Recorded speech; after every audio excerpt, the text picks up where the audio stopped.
trataran a manera de ejemplificar, de revisar el concepto, la isoenzima, las isoenzimas de la lactato deshidrogenasa, abreviada LDH. Entonces, vamos a, tenemos ahorita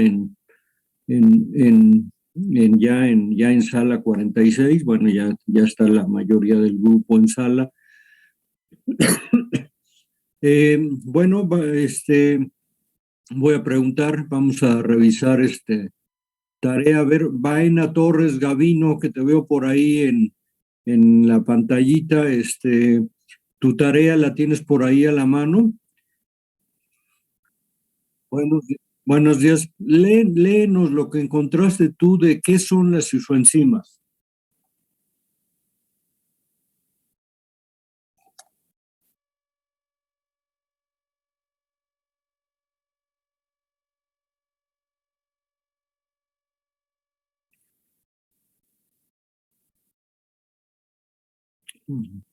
Es decir, catalizan la misma reacción,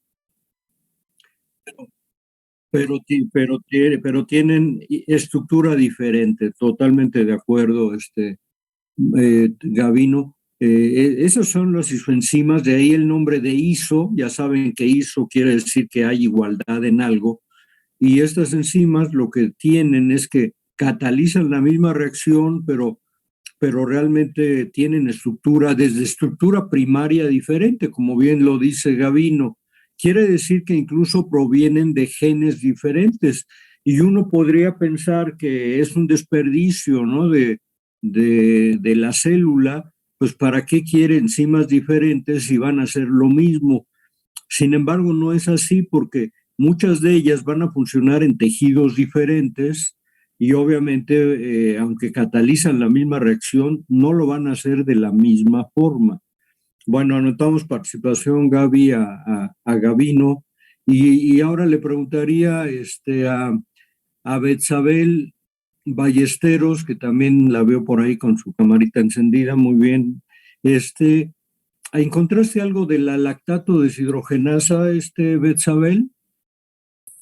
Ajá, que es una enzima y generalmente se encuentra en tejidos, en los tejidos, y que hay 5 tipos de isoenzimas. Ok, muy bien. Hay 5 tipos de isoenzimas. Fíjense que esta lactato deshidrogenasa habrán hallado en su tarea que es una proteína con estructura cuaternaria. Está formada por 4 subunidades, que pueden ser de 2 tipos. ¿Sí? Que pueden ser de 2 tipos. Básicamente se conocen 5 isoenzimas de la lactato deshidrogenasa. Por ejemplo, en el músculo cardíaco, la lactato deshidrogenasa, sus 4 subunidades son denominadas subunidades H, precisamente del nombre de corazón en inglés. Lo habrán encontrado ustedes.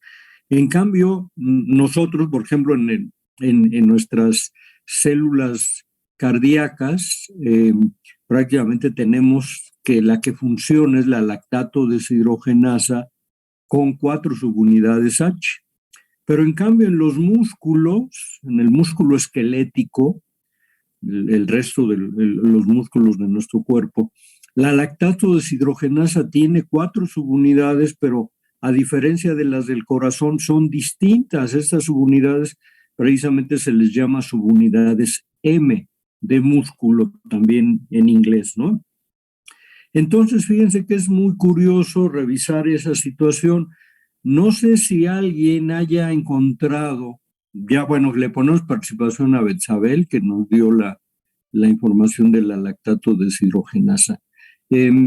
Digamos, aunque catalizan la misma reacción las, las enzimas, prácticamente, ¿en qué se pueden distinguir? ¿Quién de ustedes nos podría decir por qué el corazón tiene 4 subunidades H y por qué el músculo, pues precisamente su lactato deshidrogenasa que está activa es la que tiene 4 subunidades M?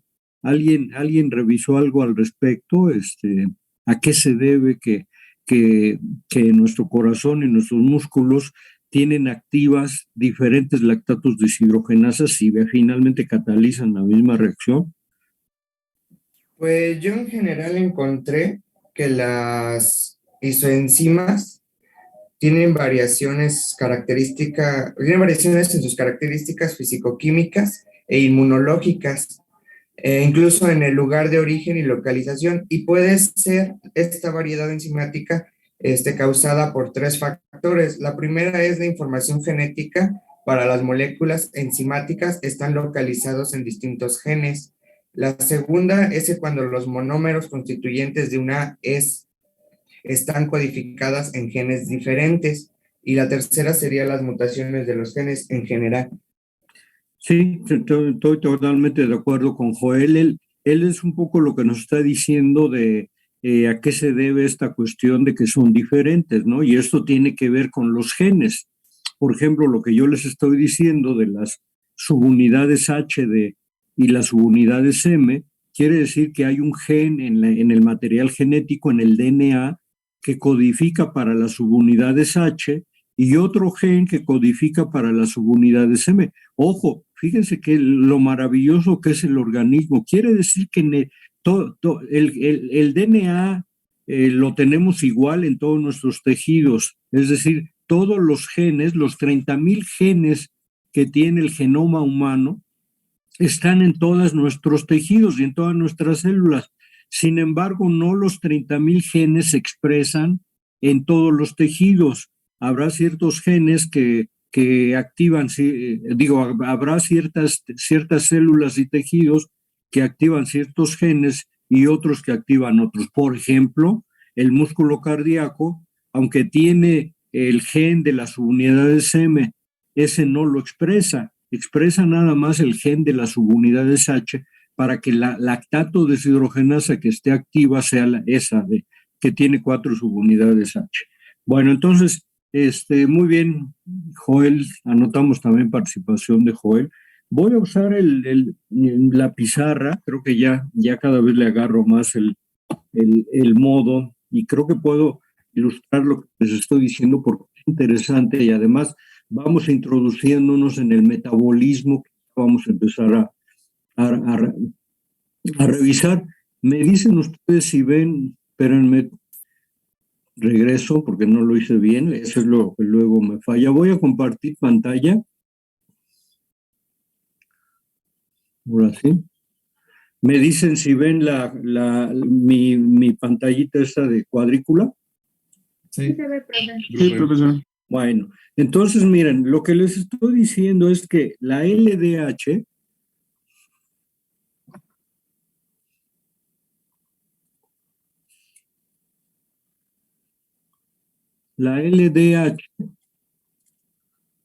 son 5 enzimas. Cada una de ellas tiene 4 subunidades. Pero en el corazón tenemos que se presentan las 4 subunidades H en corazón. Luego podemos tener otra lactato deshidrogenasa.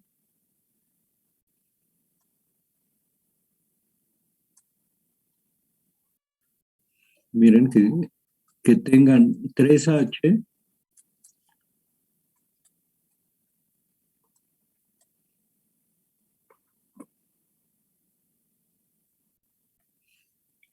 Y combinaciones de M. Entonces, por ejemplo, la segunda tiene 3H y una M, la otra tiene 2H y 2 M.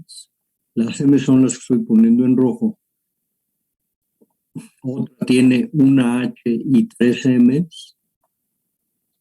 Y la última, la del músculo esquelético, sus 4 subunidades son M. ¿No? Este es el músculo.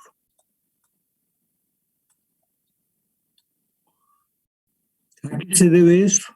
Entonces, bueno, lo importante es lo siguiente. ¿Qué reacción catalizan la lactato deshidrogenasa? Bueno, la lactato deshidrogenasa cataliza la reacción del piruvato, incluso vamos a poner la reacción. Este es el piruvato.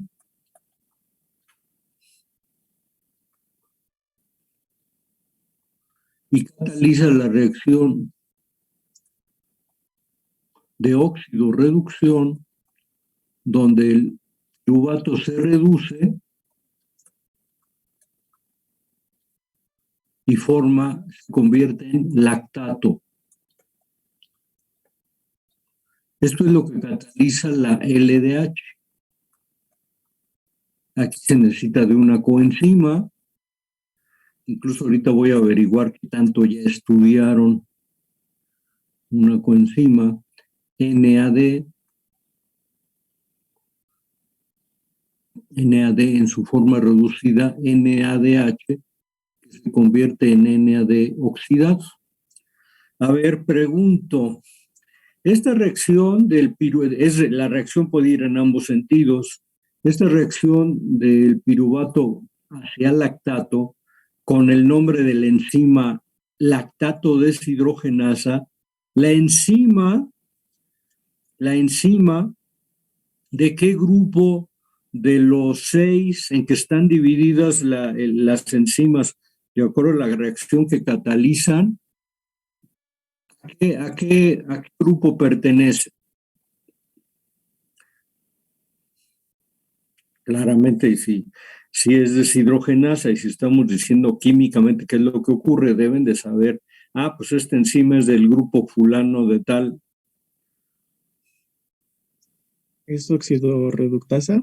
Exactamente, es oxidorreductasa, es del grupo 1, ¿no? Que donde estuvimos incluso, ojo con eso, para el examen, estuvimos practicando para estas enzimas del grupo 1, cuando, pues, según tienen el segundo dígito, según sea el donador de electrones y de hidrógenos, y el tercer dígito de acuerdo a quién sea el aceptor de esos electrones. Aquí, por ejemplo, como vemos, sería una enzima que tendría un 1.1 porque es un grupo alcohol. Si vemos la reacción de piruvato de lactato a piruvato, el donador es un grupo funcional que tiene OH, ¿no? Porque es el OH el que dona junto con el hidrógeno que está en el carbono, dona los dos hidrógenos al NAD. El NAD es el aceptor. Entonces tendría sus primeros dígitos serían 1, óxido reductasa, 1, donador, un sustrato que tiene precisamente grupo OH, aceptor 1 porque es NAD el que está recibiendo los hidrógenos. Ojo con eso, que bueno, ya lo vimos.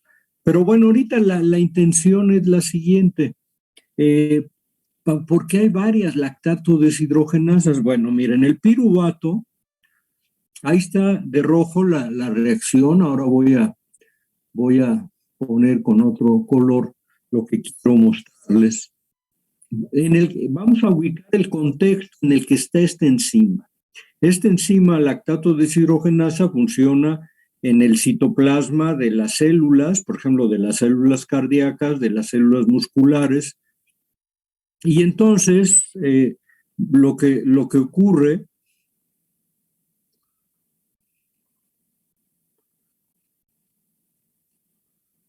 no localizaba a mí, es que el piruvato, fíjense, voy a poner unas flechitas aquí, se forma en los tejidos, lo vamos a ver cuando veamos en el metabolismo, a partir de la glucosa. La glucosa se metaboliza por una ruta, la glucólisis, y la glucosa da lugar a 2 piruvatos. Y bueno, en ese proceso hay una ganancia cuando tenemos esta situación de que la glucosa se convierte en piruvato. Después, si es que hay oxígeno, por eso pongo aquí oxígeno, el piruvato, ya no pongo la estructura, entra a la mitocondria. Vamos a pensar que este es un organelo, que es la mitocondria de la célula para continuar el metabolismo. El piruvato entra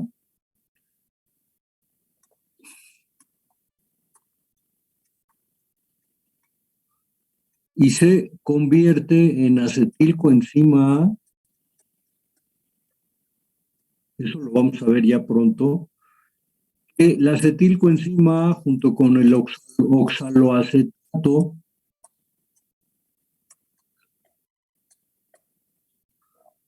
empiezan el proceso cíclico, por eso lo pongo aquí con unas líneas punteadas, que regeneran al oxaloacetato, que es el ciclo de Krebs.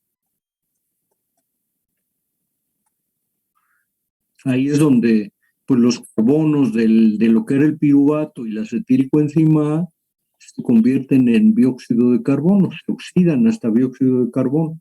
Ahí ese ciclo de Krebs genera coenzimas reducidas tipo NADH y también FADH2 que se van a reoxidar. Déjenme mover donde tengo la pantallita, donde los veo ustedes hacia el otro lado para tener yo un poco más de espacio y que no quede todo tan amontonado. Estas coenzimas NADH se reoxidan en otro proceso mitocondrial importantísimo que vamos a ver, es la cadena respiratoria, o que se conoce en el inglés como el sistema OXFOS, que quiere decir fosforilación oxidativa. Ahí las coenzimas, los electrones van fluyendo hasta que los captura el oxígeno. Acuérdense que era necesario el oxígeno y se forme agua. Pero en este proceso es donde se van a generar moléculas, varias moléculas de ATP, que ya saben que el ATP representa la energía en la célula. Fíjense que cuando entonces la glucosa y el piruvato se oxidan en la mitocondria hasta CO2 y agua, con ayuda del ciclo de Krebs y la cadena respiratoria, se pueden producir, y lo pongo muy en grande, 38 ATPs a partir de esto. Cuando ocurre esto, de que los carbonos de la glucosa y del piruvato se oxidan hasta CO2 y agua en la mitocondria, estamos diciendo que está ocurriendo la oxidación completa del combustible, que es la glucosa, y por eso se obtiene una cantidad importante de energía. Cuando el proceso, la pura glucólisis, solita la pura glucólisis, a diferencia del proceso completo, la pura glucólisis solo nos da, y lo pongo acá afuera, 2 ATP. ¿Sí? Es decir, cuando se hace completo serían 2 ATPs en el citoplasma por la glucólisis y luego 36 adicionales en la mitocondria, precisamente con el ciclo de Krebs y la fosforilación oxidativa o la cadena respiratoria. Bueno, ok, entonces, ¿para qué les expliqué todo esto? Bueno, pues precisamente para que comprendamos por qué la lactato deshidrogenasa del corazón está formada por 4 subunidades H. Bueno, fíjense bien, cuando no hay oxígeno,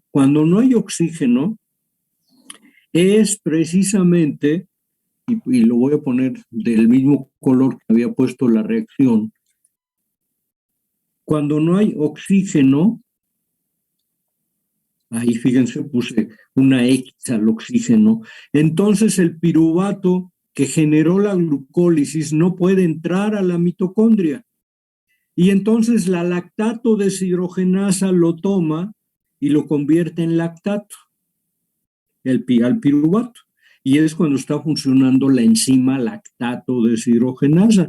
En esas condiciones anaerobias, incluso al proceso de la glucólisis se le suele llamar glucólisis anaerobia. Es decir, cuando falta oxígeno. ¿Dónde creen ustedes que llega a faltar el oxígeno en algún momento? ¿En el corazón o en nuestros músculos? ¿Ustedes creen?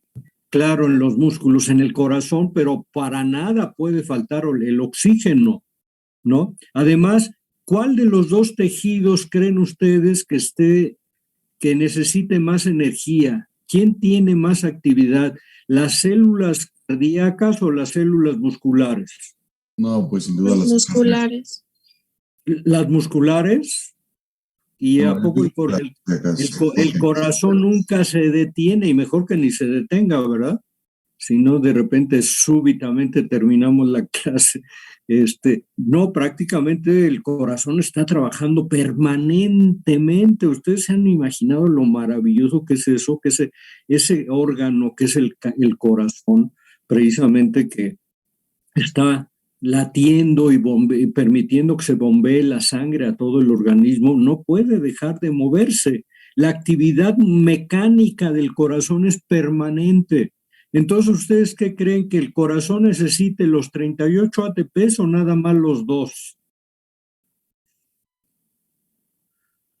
No oigo. Pues si es el que más ocupa, pues se supone que serían los 38, ¿no? Y el músculo serían los 2.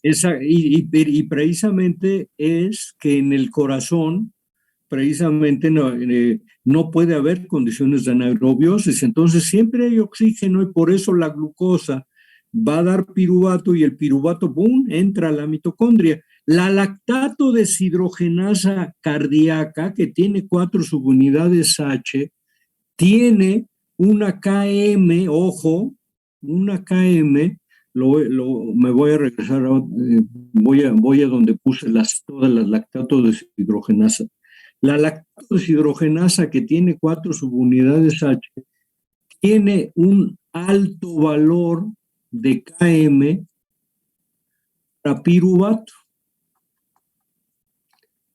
A ver si lo ven lógico. ¿Por qué tiene un alto KM la lactato deshidrogenasa para piruvato? Quiere decir que tiene muy poca afinidad por él, porque de hecho ni tiempo va a tener la lactato deshidrogenasa, porque al no faltar oxígeno, el piruvato, que de por sí la lactato deshidrogenasa, al tener alto KM, acuérdense que si tiene alto KM, es que es baja su afinidad. Entonces quiere decir que a la lactato deshidrogenasa le cuesta mucho trabajo convertir piruvato en lactato.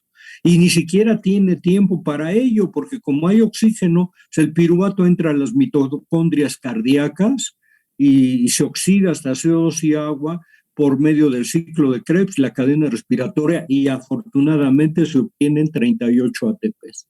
En cambio, la lactato deshidrogenasa del músculo tiene 4 subunidades M, esa tiene un menor valor de KM para piruvato. Incluso nuestro músculo puede llegar a tener momentos, nuestras células musculares de nuestros brazos, de las piernas, de todo el organismo, pueden llegar a tener carencia de oxígeno en algún momento. ¿Y cuándo es eso?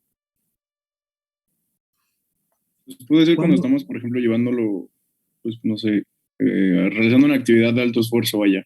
Exactamente. Cuando estamos haciendo ejercicio, estamos haciendo mucha contracción muscular. En esos momentos hay tanta contracción que se limita el aporte de oxígeno en nuestros tejidos, hay anaerobiosis. Y entonces, precisamente el piruvato no puede entrar a la mitocondria, está disponible en el citoplasma, y como el músculo tiene lactato deshidrogenasa con 4 de subunidades M, le es más fácil tomar el piruvato y convertirlo en lactato. Es importante ese proceso porque solo produzca 2 ATPs, la glucólisis anaerobia, es el único proceso anaerobio que tienen las células para producir ATP. Obviamente, ¿qué pasa en el músculo? Pues bueno, después viene el relajo. ¿Cómo es prueba de que nuestros músculos producen ácido láctico?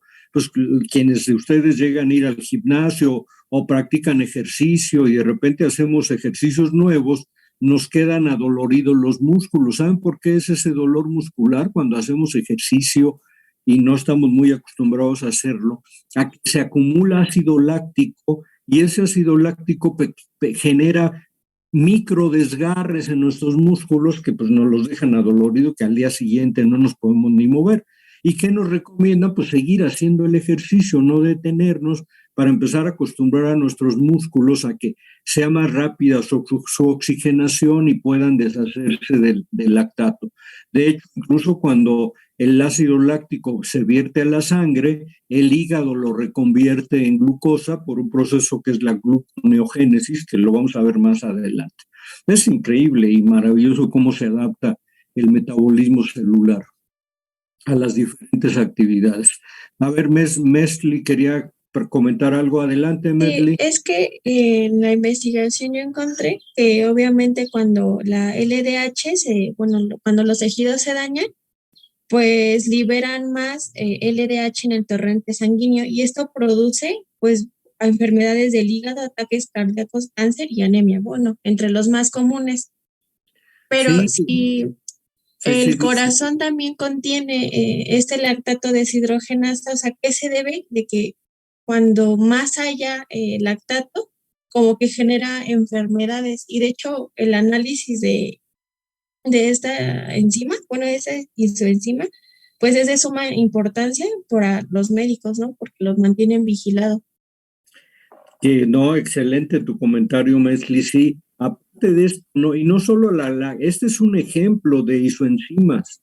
Por ejemplo, en la subunidad H, que es la que está activa con 4 subunidades H en corazón y las 4M en músculo, las otras 3 pueden estar presentes y se expresan en otros tejidos.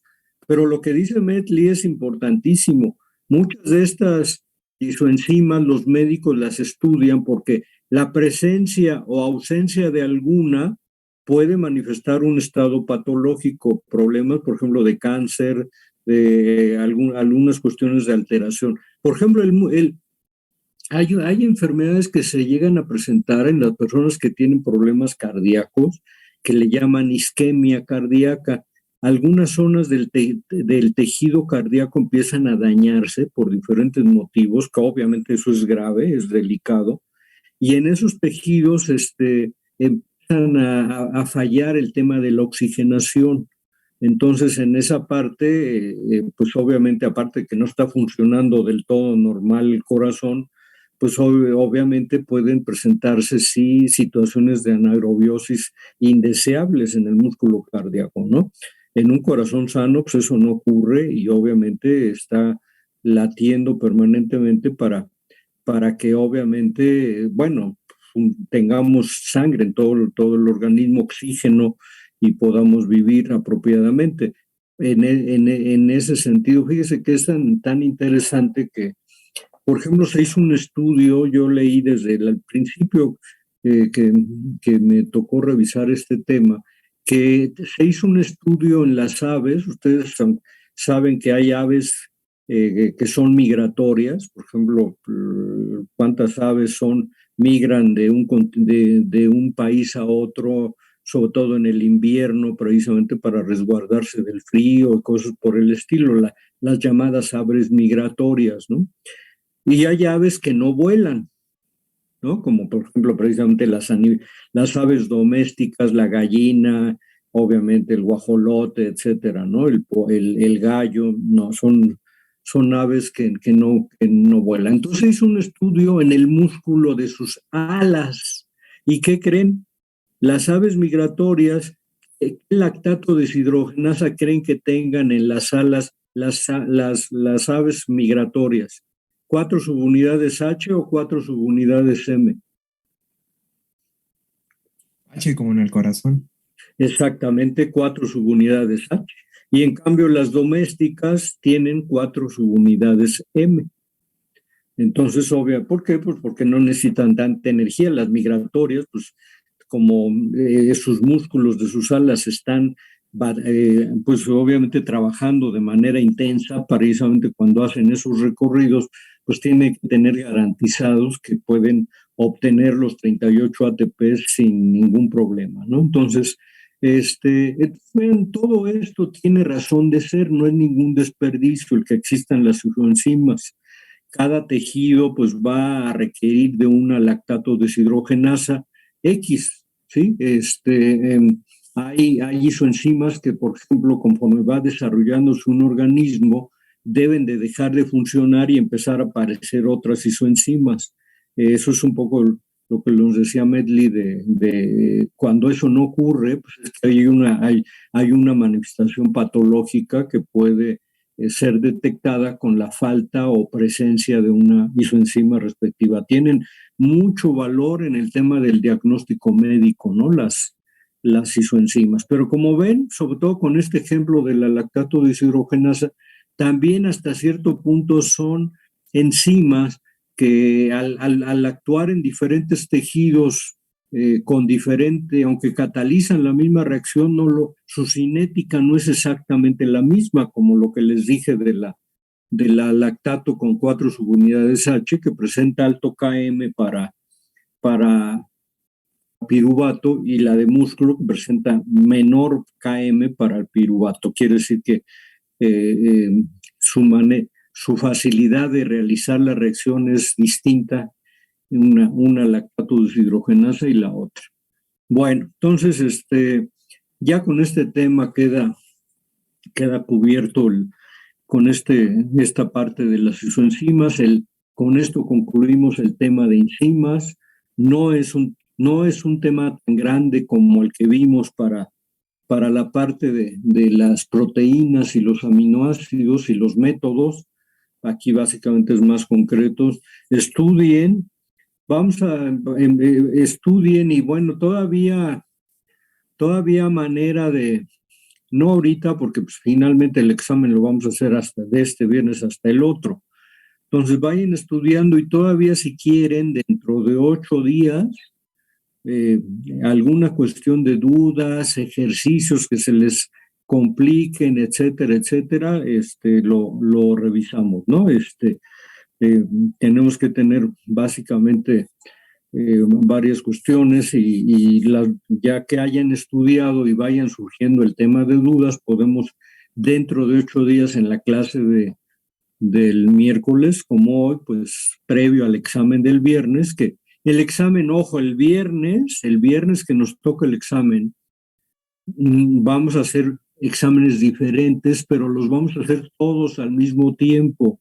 Es decir, nos vamos a ver todos, el examen lo vamos a tener todos a las 12, no como la otra vez, que la mitad del grupo fue de 12 a 1 y la otra de 1 a 2. Todo el grupo va a estar, incluso no es porque el examen venga más elaborado, pero para que no solo tengan la hora para contestar y tengan un poco más de tiempo, ¿no? Pudiéramos tomar hasta las 2 horas de la clase. No creo que se necesiten las 2 horas, pero bueno, allá ustedes pero vamos a tener, aunque vamos a estar todo el grupo juntos, pues que de hecho, pues ya se está buscando que estemos ya todos presencialmente en las clases.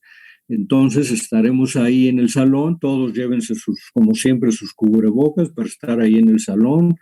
Tendremos las puertas abiertas para que esté ventilado y demás cuestiones, y vamos a tener exámenes diferentes acá, para que no haya ninguna tentación, ¿no? Básicamente tendremos entre 3, 4 exámenes diferentes para pues que finalmente cada quien tiene su examen pues apropiado y ninguno de sus compañeros cercanos a ustedes tendrá el mismo examen. Así es de que, y van a hacer preguntas muy, muy concretas. La vez pasada fueron 4 preguntas que de ahí podían descartar una, ¿no? Ahora, como vamos a tener más tiempo, vamos a tener 5 preguntas concretas, las preguntas, posiblemente 2 que sean de ejercicios de manejo de la ecuación de Michaelis, ejercicios de cálculo de KM y B máxima con la doble recíproca, ya saben, la regresión lineal para sacar KM y B máxima y poder saber si hay inhibiciones, de qué tipo de inhibidores se tratan, como los que estuvimos haciendo. Y obviamente hay que repasar por lo demás, pues conceptos importantes, ¿no? Todas las propiedades de las enzimas, lo que significan algunas de las constantes cinéticas como el Km, el kcat, básicamente el pH óptimo, temperatura óptima, como ahorita lo que practicamos para la lactato deshidrogenasa. Si me dan 3 dígitos de una enzima del grupo 1, tengo que saber qué características tendrá esa enzima, aunque no sepa exactamente de cuál se trata, pero si me dan 3 dígitos de las óxido-reductasas, pues puedo saber, bueno, ves que su donador es tal, puede ser tal molécula, su aceptor puede ser alguna otra, ¿no? Eso lo ensayamos y lo vimos. Entonces, bueno, muy en general, por ahí tendremos la cuestión, estudien y ya lo veremos. Bueno, vamos a empezar nuevo tema. Vamos ahora que ya vimos las enzimas, que son prácticamente pues lo que permite que funcione el metabolismo celular, vamos a hablar ahora de otras macromoléculas muy importantes, así como las proteínas y las enzimas son importantes, pues desde luego lo son también las moléculas como son precisamente los ácidos nucleicos. Este capítulo yo le llamo el capítulo que le llamaremos la biología molecular.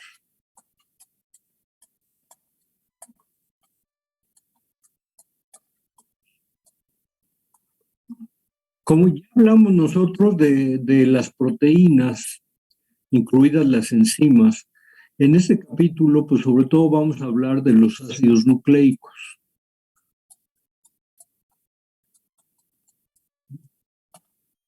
Que como ustedes saben, son de 2 tipos, el ácido desoxirribonucleico y el ácido ribonucleico. Así como cuando empezamos el tema de proteínas, pues justificamos por qué son importantes las proteínas para la célula, para la bioquímica, pues obviamente porque ya vimos que las proteínas hacen funciones de todo tipo. Por eso de ahí su nombre de proteína, lo más importante, lo primario, lo principal. Tan es así que también al inicio se creía que las proteínas eran las que almacenaban la información genética, hasta que en los años 40 se dieron cuenta que no era así, sino que esto lo hacía el ADN. Entonces, de la misma manera, ahora que vamos a estudiar los ácidos nucleicos, uno diría, bueno, ¿qué importancia tienen los ácidos nucleicos en la célula? ¿Por qué hay que estudiarlos? Bueno, precisamente porque la justificación la voy a anotar aquí en lo que estoy escribiendo en el pizarroncito. Escribir el dogma central de la biología molecular. Lo abrevio. Dogma central de la biología molecular. Este dogma central fue descrito por uno de los 2 investigadores que postuló la doble hélice del DNA, que ya saben, fueron Watson y Crick, y fue Francis Crick el que describió el dogma central de la biología molecular. Y lo ponemos de esta manera. Pongo el ADN, le pongo una doble flecha, y ahorita escribo de qué se trata, luego pongo otra flecha que va hacia el ARN y luego pongo otra flecha que va hacia las proteínas. Sin lugar a dudas, las proteínas y los ácidos nucleicos son macromoléculas fundamentales para la célula.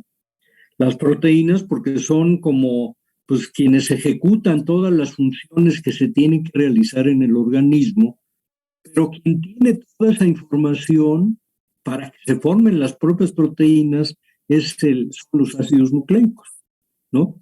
En ese tema, cada una de estas flechas indica de procesos importantes en los que intervienen estos ácidos nucleicos, ¿no? La doble flecha en el ADN implica que esta es la característica fundamental que tiene esta importante macromolécula, que es que tiene la capacidad de autorreplicarse.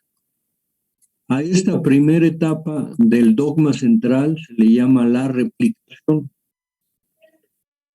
Y eso lo vamos a ver en este tema, cómo es que se replica el ADN.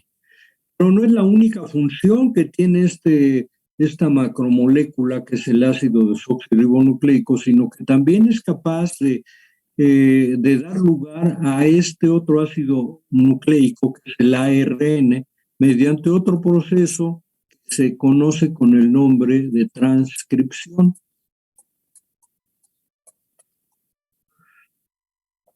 Para que precisamente este ARN, que de hecho hay ARN de varios tipos, está el ARN mensajero, está el ARN ribosomal y está el ARN de transferencia. Todos esos ARN, mensajero, ribosomal y de transferencia, se forman por la transcripción a partir del ADN. Y los tres son la maquinaria bioquímica que se necesita para que se puedan formar las proteínas. Y entonces por eso la otra flecha, que va ahora de ARN a proteínas, donde está el tercer proceso importante del dogma central, la traducción. Entonces, replicación, transcripción, traducción es precisamente lo que constituye los pasos del dogma central.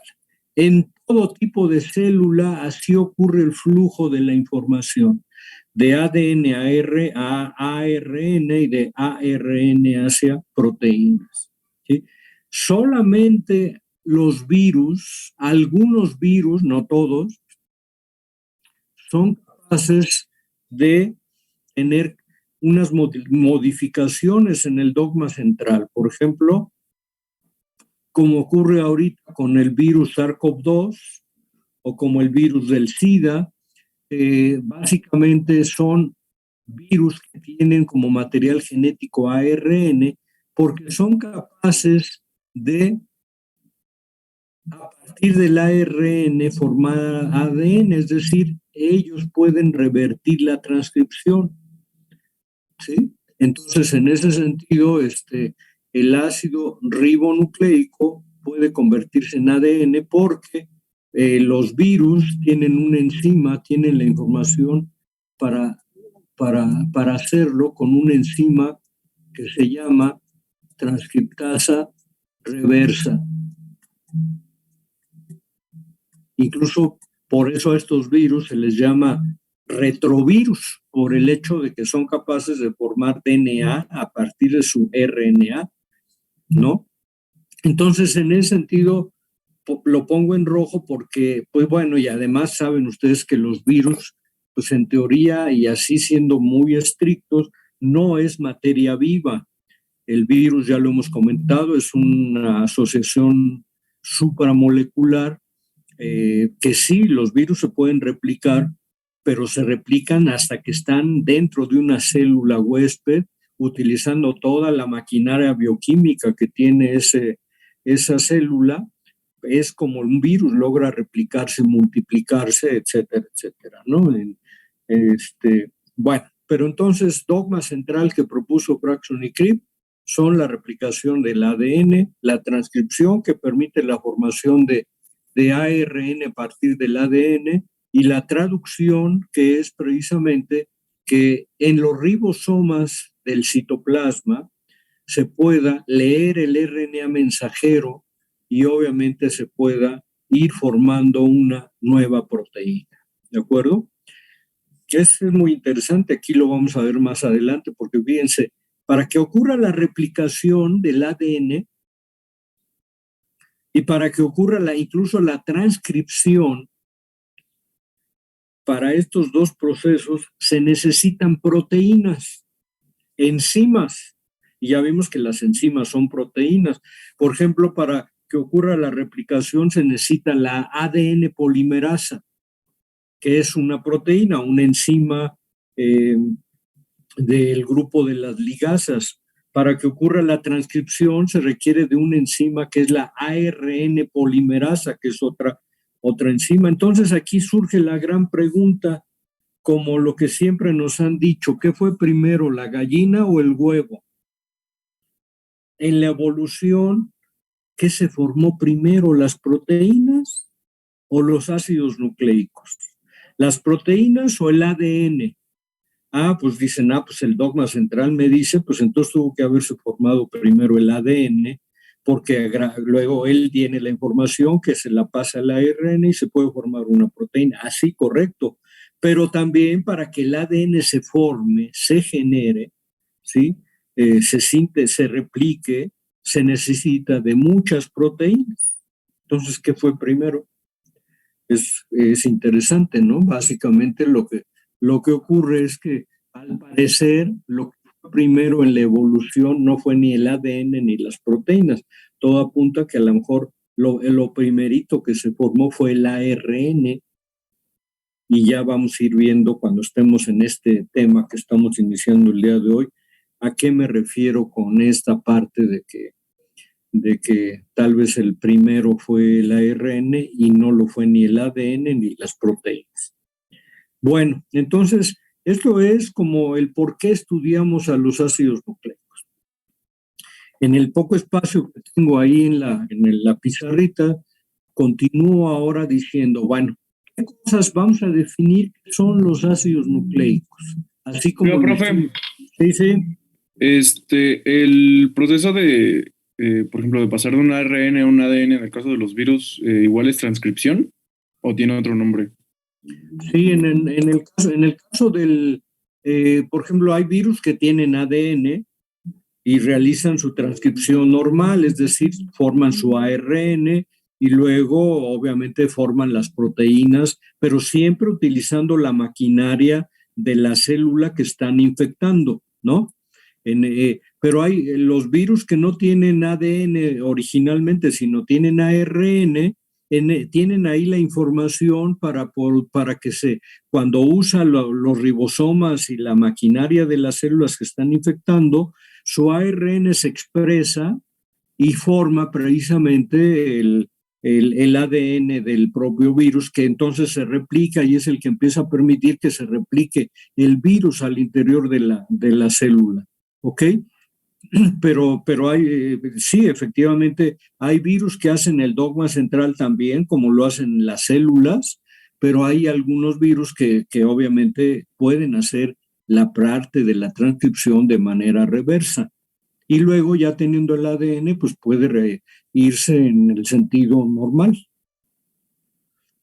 Ok, entonces lo podríamos llamar como retrotranscripción, así como la enzima que lo hace. Sí, por eso se les llama retrovirus a ellos. Ok. Retrotranscripción, precisamente porque tienen la información genética para sintetizar esta enzima, que es la transcriptasa reversa.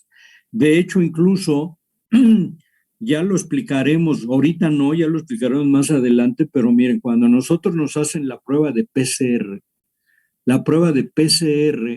precisamente para la reacción en cadena de la polimerasa, incluso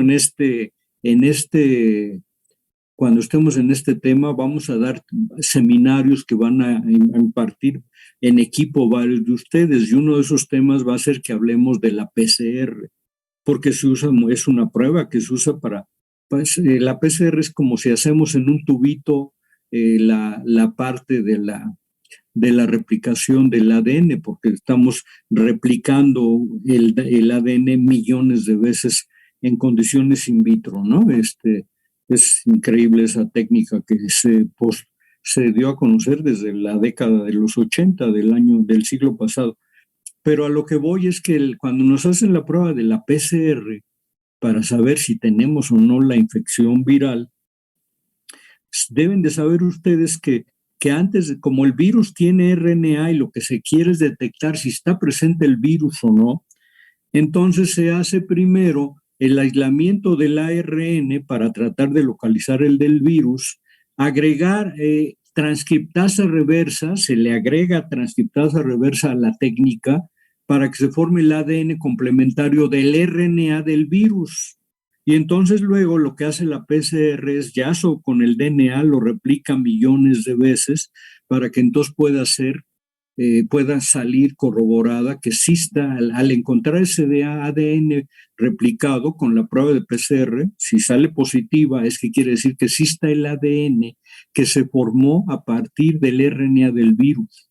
Y la técnica es totalmente cuantitativa, que hasta nos dice qué tanta carga viral tenemos, etcétera. Por eso es tan eficiente que, pues si sale negativa es que el virus no está presente, y si sale positiva no hay vuelta de hoja, es que tenemos la infección, ¿no? Entonces, en ese sentido, la PCR, hay varios tipos de PCR, pero a esta que se usa para la detección del virus es la PCR, así se llama, PCR con transcriptasa reversa, ¿sí? Entonces quienes hacen la prueba, en la técnica agregan transcriptasa reversa para buscar el RNA del virus, convertirlo en ADN del propio virus también y luego replicarlo por la técnica de PCR millones de veces para poderlo cuantificar. Entonces, en ese sentido, tiene que ver esto de la transcriptasa reversa. Bueno, entonces decía yo, ¿por qué vamos a estudiar los ácidos? Bueno, los ácidos nucleicos más bien, ¿qué cosas son? ¿No? Para definirlos. ¿Qué cosas son? No sé por qué. Se me olvida luego que tengo que escribir con el lápiz y miren, ese círculo horrible que hice fue con el ratón de la computadora.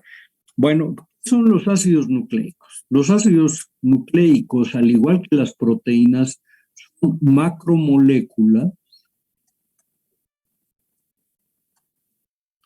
que están constituidas. Nosotros vimos que las proteínas eran macromoléculas constituidas por aminoácidos. Pues bueno, los ácidos nucleicos no, están constituidos por nucleótidos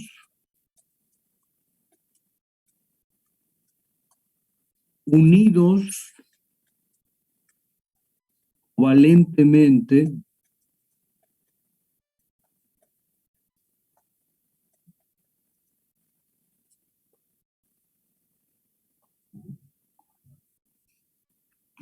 covalentemente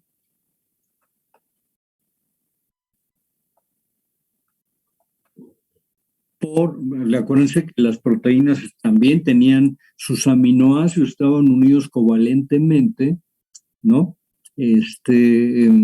Por el enlace peptídico. Aquí los nucleótidos estaban unidos covalentemente por enlaces 3'5' fosfodiéster. Veremos por qué recibe ese nombre el enlace, ¿sí? Entonces, macromoléculas constituidas por nucleótidos unidos covalentemente por enlaces 3'5' fosfodiéster. Esta es la definición de los ácidos nucleicos, ¿sí? Vamos a revisar entonces, en primer lugar, las moléculas básicas de los ácidos nucleicos son los nucleótidos. Bueno, pues de una vez comentándolo, los nucleótidos son moléculas que están formadas por otros tres componentes. Una base nitrogenada,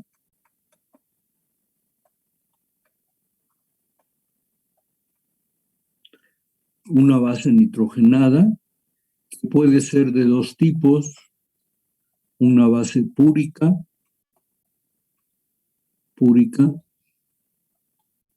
o una base pirimídica.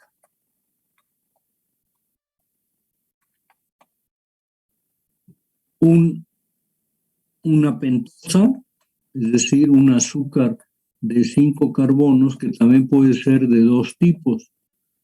Puede ser o ribosa, si se trata de ARN, o desoxirribosa,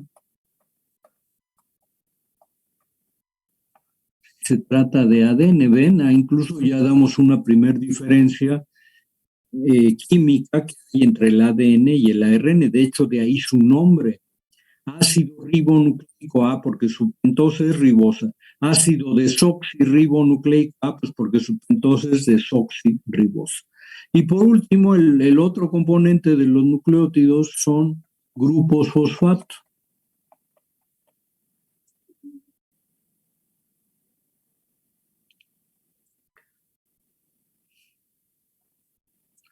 Ese sería entonces lo que vamos a ver en este tema, los ácidos nucleicos conformados por nucleótidos. Entonces, primero vamos a ver el tema de estos componentes de los nucleótidos, ¿sí?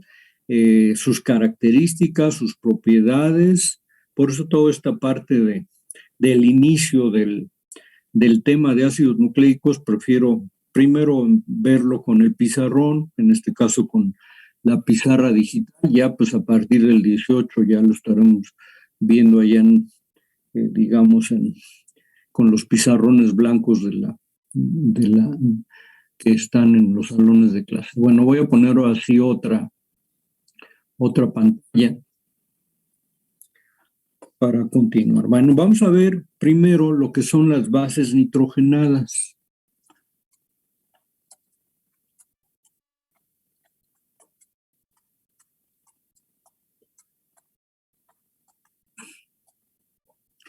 Vamos a ver primero lo que son las bases púricas.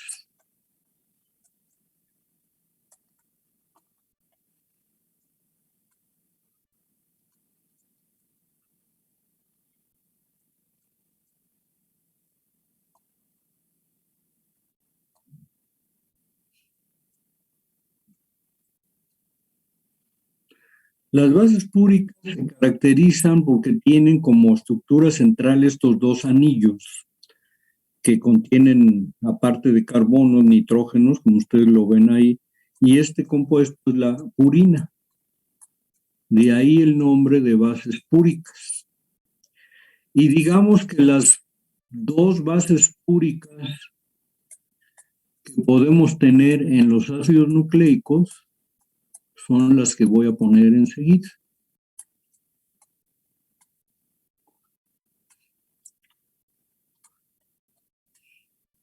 Esta que tiene precisamente ese grupo amino,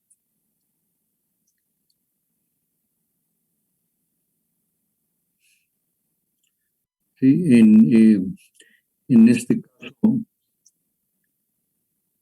la numeración de las posiciones del anillo van así: 1, 2, 3, 4, 5, 6, 7, 8 y 9.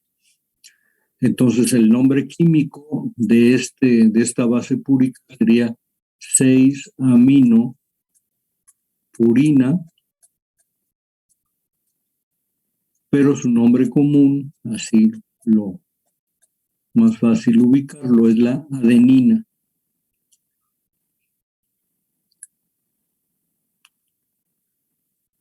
Esa es la adenina, la puede tener el ADN, el ARN, ahí no hay ningún problema. Cualquiera de los dos pueden tener adenina. Otra base nitrogenada, base púrica,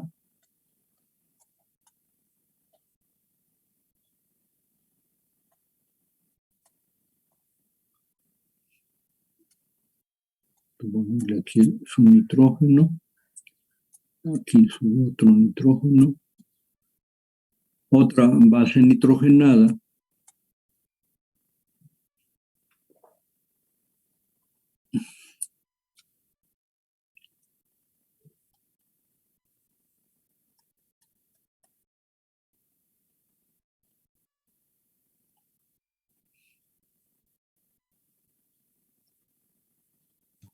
es esta, cuyo nombre químico sería 2-amino,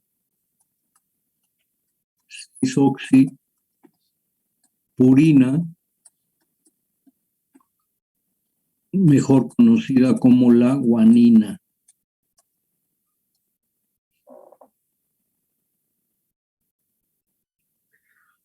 Cambio, son las dos bases púricas que podemos hallar en los ácidos nucleicos, distintamente ADN o ARN. Luego las otras, pirimídicas,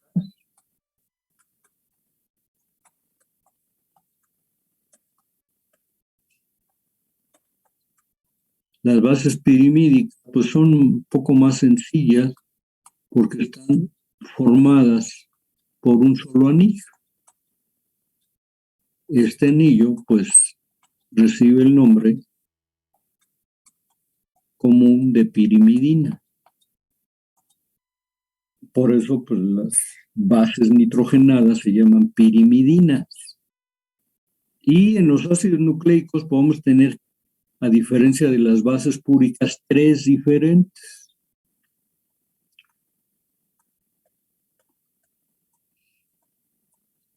La primera de ellas es esta.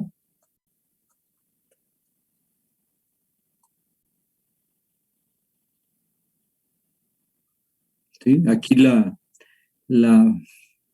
posición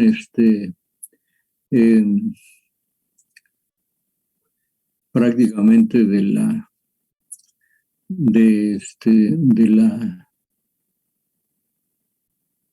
es así como se enumeran las posiciones del anillo.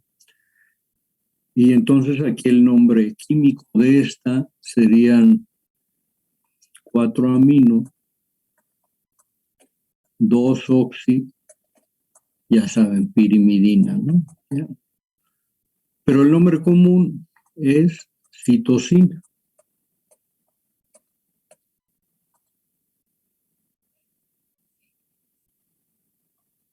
La encontramos la citosina igual, ADN, ARN, sin ninguna problemática.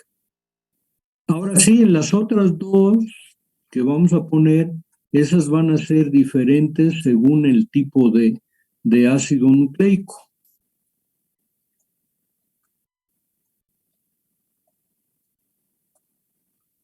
Vean esta, por ejemplo.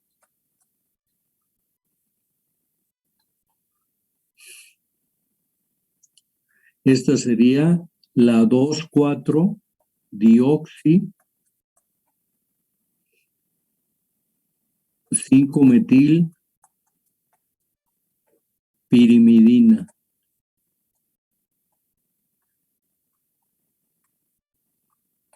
Mejor conocida como timina. Y esta solo la encontramos en el ADN. Nunca vamos a encontrar timina en el ARN. ¿Cuál sí encontramos en el ARN? Pues vamos a ver esta otra.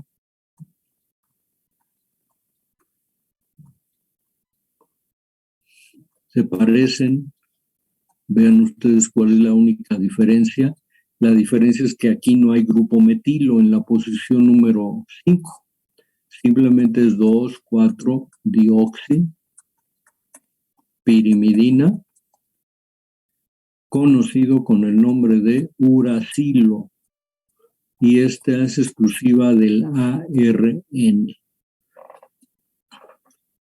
Entonces vean, son 5 bases nitrogenadas, 2 bases púricas, 3 bases pirimídicas, que solamente las encontramos pues, en los ácidos nucleicos. Si nos aprendimos 20 aminoácidos, ahora que vimos las proteínas, pues es más fácil aprendernos 5 bases nitrogenadas, que son las que forman parte de los ácidos nucleicos. dos bases púricas que están indistintamente en ADN y ARN, adenina y guanina, 3 bases pirimídicas, una está en cualquiera de los ácidos nucleicos, como es citosina, pero timina solo la encontraremos en el ADN, uracilo solo lo encontraremos en el ácido ribonucleico. Entonces ya hemos dicho 2 diferencias del ADN y el ARN. Pentosa, ribosa, ARN. Pentosa, desoxirribosa, ADN. Base pirimídica, timina, ADN, uracilo, ARN, ¿no? Bueno, ¿qué propiedades tienen las bases nitrogenadas? Bueno, las bases nitrogenadas, como todavía tengo aquí un huequito en la pizarra, las bases nitrogenadas son, por lo regular, insolubles en agua, por su carácter orgánico que tenemos ahí, presentan una propiedad muy interesante, es la de presentar un máximo de absorbancia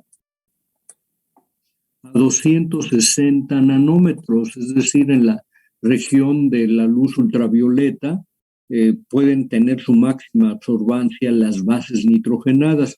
Y esa es una propiedad que se utiliza mucho para incluso la detección de ácidos nucleicos. Y la última propiedad, podríamos decir, es que no se encuentran en forma libre. Claro, se sintetizan, estas bases nitrogenadas se sintetizan en la célula a partir de componentes más pequeños, pero una vez que se sintetizaron, pues en forma libre no operan, sino que de inmediato van a unirse a su ribosa, su desoxirribosa, sus fosfatos para formar los nucleótidos, ¿de acuerdo? Esas serían, digamos, algunas de las propiedades. Bueno, dijimos que... Perdón, ¿qué había dicho de la absorbancia? Es que se me cortó el internet. Sí, que las bases nitrogenadas tienen la capacidad de, si se hace un estudio de espectrofotometría, encontramos que van a presentar máximo de absorbancia a 260 nanómetros, que corresponde a la región ultravioleta. Y esa propiedad se conserva siempre aún en los ácidos nucleicos.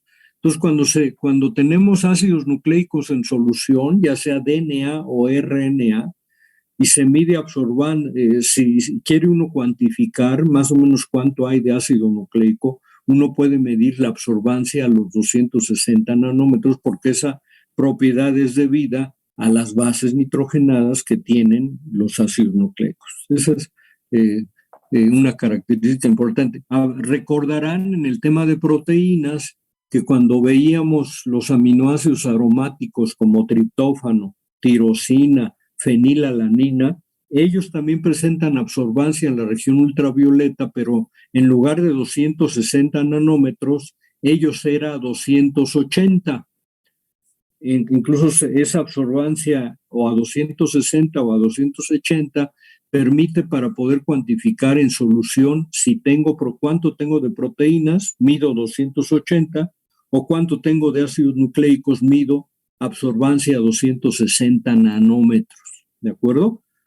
Bueno, entonces ahora sí dejo ya esta pantallita, ya ahí familiarícense, practiquen las 5 bases nitrogenadas para que las puedan reconocer de cuál estamos hablando, ¿no? Ahorita vamos con todavía el poquito tiempo que tenemos, a seguir.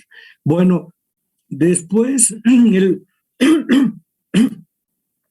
el otro componente que tienen las bases nitrogenadas, los nucleótidos, dijimos, son las pentosas, que puede ser la ribosa o la desoxirribosa. Vamos a conocer, porque no hemos visto todavía el tema de carbohidratos, vamos a conocer este carbohidrato de 5 carbonos que son las pentosas, ribosa o desoxirribosa.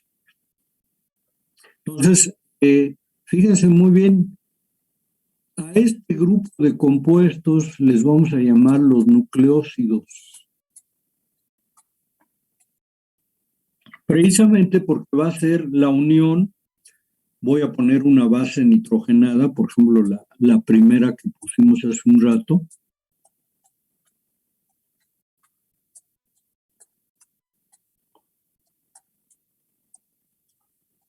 que era la alanina, adenina. Y fíjense dónde y cómo se une la pentosa. Esta sería su pentosa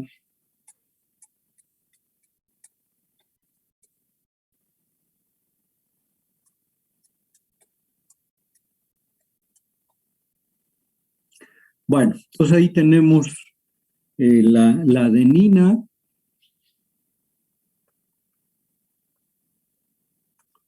Se unió a su pentosa. Esta pentosa que escribí es la ribosa, ¿no?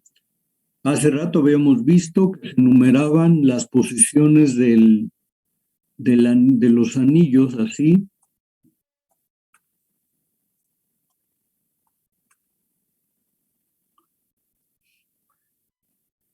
Y para distinguir las posiciones de los carbonos de la pentosa, se usan números con un superíndice y se leen como números primos. Entonces, este es un carbono 1', carbono 2', 3', 4', 5'. Entonces, como ven, primero que nada, aquí tengo que una base nitrogenada y su azúcar me generan un nucleócido. ¿Sí? Este nucleócido se formó por un enlace. Este enlace que tengo aquí es un enlace glucosídico. Obviamente es un enlace covalente que se dio entre el nitrógeno de posición 9 del anillo con el carbono 1' de la ribosa, de la pentosa. ¿De acuerdo? Ahora, este nucleócido, como este de adenina con ribosa, ¿cómo se llama? Ya no se le denomina adenina, fíjense cómo se le llama al nucleócido. Se le llama adenosina.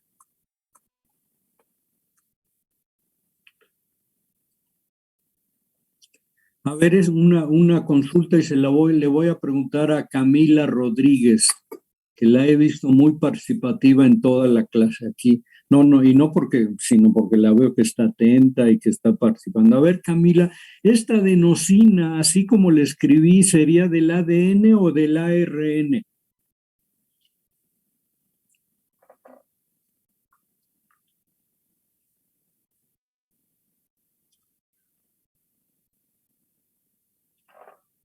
¿Qué opinas?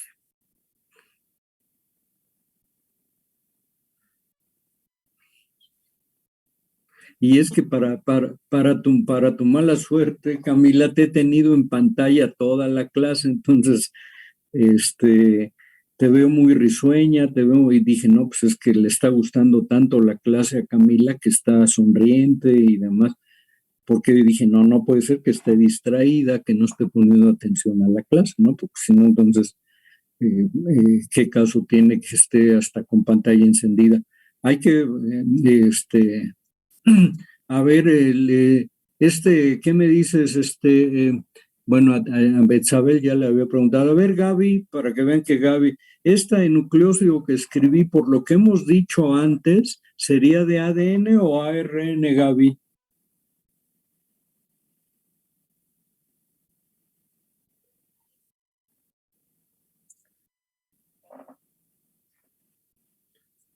Si andas por ahí, Gaby, no te escucho.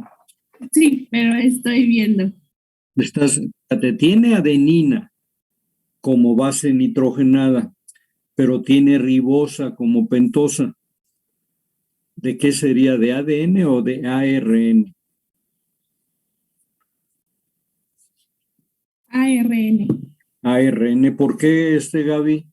Porque tiene la ribosa. Exactamente, porque tiene la ribosa. Anótate tu participación. Pues básicamente es cierto, o sea, esta adenosina, así como la escribí, sería adenosina de RNA porque tiene ribosa.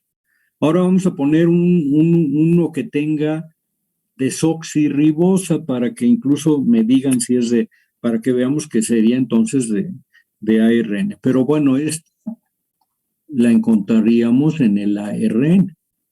Vamos a poner otro, por ejemplo, ahora con un color diferente. Vamos a poner otro nucleósido, pero ahora vamos a ponerlo con una base pirimídica.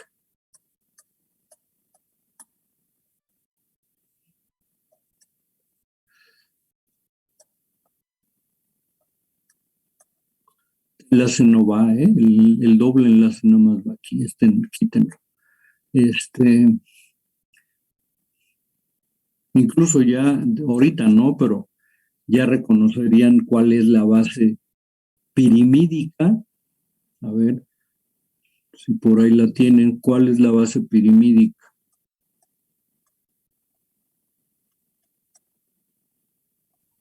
Timina. Una timina, ¿no? Una timina, correcto. ¿Quién lo dijo por ahí? Ah, yo, Gerardo. Muy bien. Apellido, Gerardo. Amado. Muy bien, para que te anote tu participación, Gaby, por favor. Bueno, entonces tenemos, como lo dijo, una timina. Y ahora fíjense la ribosa, ¿qué diferencia tiene? A esta ribosa le falta un OH en el carbono 2'. Acuérdense que se enumera así: 1', 2', 3', 4', 5'. Esta pentosa, que no tiene oxígeno en el 2', y por lo tanto OH, es la desoxirribosa. Entonces, este nucleósido, que también tiene el enlace glucosídico, se dio ahora entre básicamente el carbono 1, porque aquí se enumeraba así: 3, 4, 5 y 6. El 1 de la pirimidina con el 1' de la desoxirribosa forman el enlace glucosídico. ¿Sí? El enlace covalente. ¿Cómo se llama ahora este nucleósido? Pues se llamaría timidina. Incluso para saber que tiene desoxirribosa se le podría poner una letra D al inicio, de que hay desoxirribosa, de timidina. Y obvio, pues, ¿de qué ácido nucleico sería este nucleósido? ¿ADN o ARN, Raúl? Sería del ADN. Exacto, por los dos motivos, ¿no? Tanto por la timina como por la desoxirribosa, este nucleósido solo podría hallarse en el ADN. Bueno, de las otras bases nitrogenadas, por ejemplo, si se tiene guanina, el nucleósido se llamaría guanosina. Si solo tiene ribosa, se escribe así, pero si tiene desoxirribosa, se le pone la D, de guanosina. La guanosina sería de RNA, la D-guanosina sería de DNA. Para la citosina se llamaría citidina. Si fuera nada más citidina es de RNA, y si se pone D-citidina en el nombre, quiere decir que tiene desoxirribosa, y sería precisamente DNA. Y con uracilo el nucleósido se llamaría uridina. Y como no puede haber en el ADN, pues no hay necesidad de que tenga desoxirribosa, es decir, salvo sintético, en la célula no vamos a encontrar uridina, ¿de acuerdo? Entonces, estos serían los posibles nucleósidos con las 5 bases púricas y pirimídicas. ¿Qué propiedades tienen los nucleósidos? Pues obviamente son ligeramente solubles en agua, es decir, un poco mejor es su solubilidad. ¿Y eso a qué se debe? Pues a la polaridad que agregan las pentosas por sus grupos OH, ¿sí? Ligeramente más solubles en agua que las bases nitrogenadas. Sigue presentando la absorbancia a 260 nanómetros, esa nunca cambia, porque ahí están presentes las bases nitrogenadas responsables de esta absorbancia. Y por último, bueno, tampoco se encuentran en forma libre, no están en forma libre, ¿no? Así por lo regular, cuando se forma el nucleósido respectivo, pues van a recibir de inmediato el fosfato para que ahora sí ya den lugar a los nucleótidos correspondientes. Entonces ya vimos bases púricas, bases pirimídicas y ya vimos también los respectivos nucleósidos. ¿De acuerdo? Entonces ahora ya nada más nos falta, y cambio ya de pantalla, si no tienen inconveniente, y vamos a ver por último pues los constituyentes de los ácidos nucleicos, que son los nucleótidos.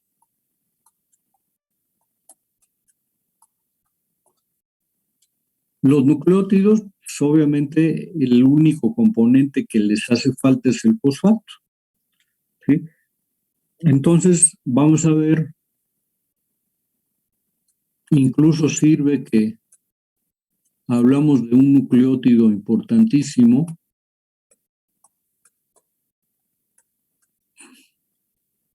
Otra vez vamos a poner a la adenina. Ustedes me dicen si lo que tengo es ribosa o desoxirribosa.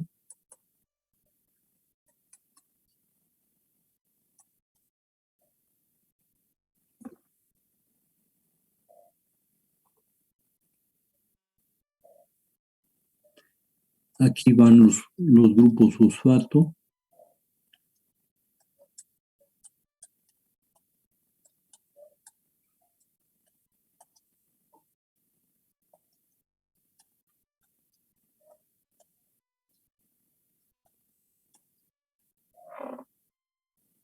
Es decir, por lo regular, este es el carbono 5' puse ribosa o desoxirribosa. Ribosa, Sebastián nos comentaba también, bueno, es ribosa. En este caso, cuando tengo ya los fosfatos, los grupos fosfato, precisamente que provienen del ácido fosfórico, agregan un carácter ácido a estos nucleótidos. Entonces, cuando tiene un solo fosfato, aquí el nucleótido del nucleótido de adenina se le puede llamar de dos maneras: ácido adenílico o adenosín monofosfato. Cuando tiene un fosfato, pero puede tener dos: adenosín difosfato, adenosín trifosfato. Y esta es la estructura que les puse, es el famoso ATP, adenosín trifosfato. Importantísimo nucleótido adenosín trifosfato, porque es el compuesto que se utiliza en las células. Ahorita lo hablábamos con lo de la lactato deshidrogenasa, pues todo los procesos, las reacciones que necesitan y que liberan energía, está involucrado el adenosín trifosfato. Es la molécula fundamental de los procesos de intercambio de energía en el metabolismo celular. En pocas palabras, es como el dólar de la célula, ¿no? Nosotros ya sabemos que a nivel del mercado financiero internacional, la moneda que se maneja internacionalmente es el dólar. Pues obviamente algo así sería en lo que representa el ATP en el mercado de las reacciones que implican cuestiones energéticas, el ATP, ¿no? Que es incluso hay todo un capítulo que no lo quise ver para irnos ya de lleno a los temas más relevantes, que es la biología molecular, pero hay un tema que se llama la bioenergética, donde se estudia todo el tema de las características de los nucleótidos. ¿Por qué tienen energía y liberan tanta energía los grupos funcionales? Bueno, por ejemplo, un ATP Si en presencia de agua se hidroliza a ADP más fosfato inorgánico, tiene una energía libre estándar de menos 30.5 kilojoules por mol o menos 7.3 kilocalorías por mol. Son moléculas que por sus cargas negativas que tienen en los fosfatos, precisamente son polianiones, que cuando son hidrolizados y van perdiendo sus fosfatos liberan una buena cantidad de energía. Por eso el ATP se utiliza como un intermediario en la formación en los procesos de transferencia energética de la célula. Pero bueno, incluso quise aprovecharme para hablar de este nucleótido importantísimo como es ahora como nucleótido, así como lo pusimos con sus 3 fosfatos, este ATP se utilizaría para formar ADN o ARN. ARN, ¿no? ARN por la ribosa, ¿de acuerdo? Totalmente de acuerdo, muy adecuada la información. Bueno, pues miren, por ejemplo, otro nucleótido,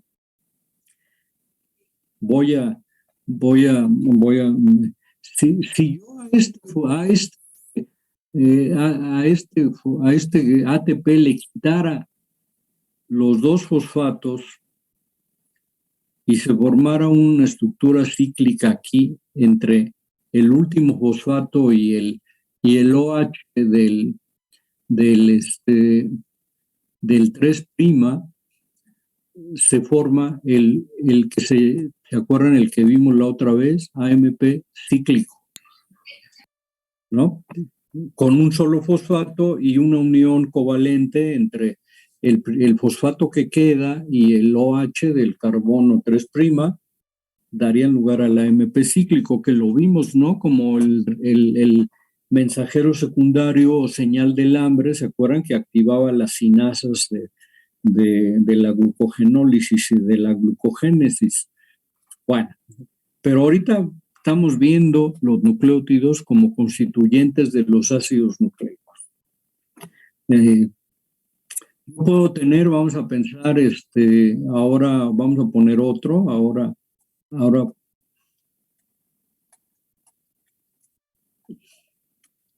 para que se...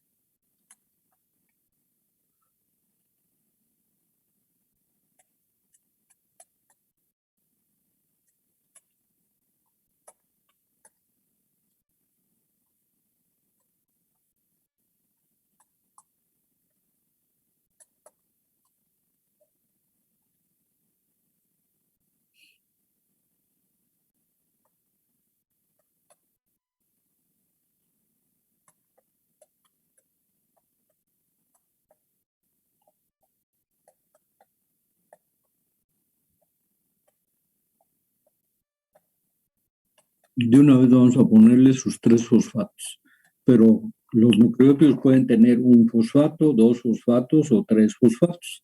Aquí yo puse uno que ahora puse guanina, el azúcar es desoxirribosa, por ejemplo, sería para formar ADN. ¿Cómo se llamaría ahora el nucleótido? Con guan, sería ácido guanidílico o guanosin monofosfato con un fosfato, guanosin difosfato o guanosin trifosfato. Pero a estas hay que ponerle una letra D a todos, precisamente porque el azúcar que le puse fue desoxirribosa y sería para formar ADN, ¿no? Así es de que, bueno, tendríamos entonces para las 5 bases nitrogenadas sus respectivos nucleótidos. Por ejemplo, con citosina, que podríamos tener el CMP el CDP o el CTP como nucleótidos, podríamos tener el DCMP, el DCDP y el DCTP si fuera para DNA con desoxirribosa. Con timina, pues solo tendríamos los de desoxirribosa, DTMP, DTDP y DTTP. Y con uracilo, pues al revés, tendríamos el UMP, UDP, UTP. Sí, serían, el nombre químico también sería ácido citidílico con un solo fosfato, ácido timidílico con un solo fosfato, ácido uridílico, ¿no? Con un solo fosfato. Ya con dos ya se suele llamar citidindifosfato, dependiendo si tiene ribosa o desoxirribosa. Pero bueno, por lo regular, como ustedes ven, los fosfatos van en la posición del carbono 5' de la pentosa. Ahí pueden ser 1, 2 o 3. Por ejemplo, cuando se van a formar los ácidos nucleicos, que eso ya lo veremos la clase próxima, cuando se van a formar para formar uniéndose los nucleótidos por el enlace 3', 5' fosfodiéster, tienen que estar con 3 fosfatos para que al momento que se incorporan a la cadena del ácido nucleico pierden 2 fosfatos y se integran solo con 1 para formar el enlace 3', 5' fosfodiéster, como lo vamos a ver la próxima clase. Bueno, en el tema de las funciones de estos nucleótidos, pues obviamente tenemos que decir que son totalmente solubles en agua y esa solubilidad se logró por la polaridad fuerte que agregan los fosfatos, a pesar de que son más grandes en tamaño que las bases nitrogenadas, obviamente todo el nucleótido, pues adquieren fácil solubilidad en el agua, pues por la presencia no solo de la pentosa, sino de los grupos fosfato.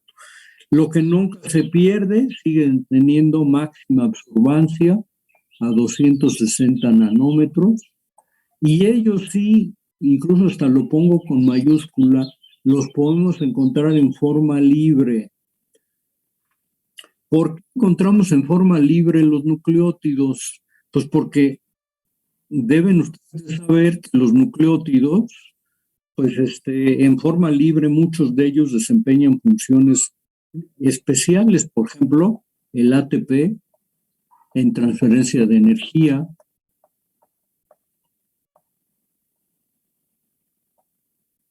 el AMP cíclico en procesos de regulación metabólica,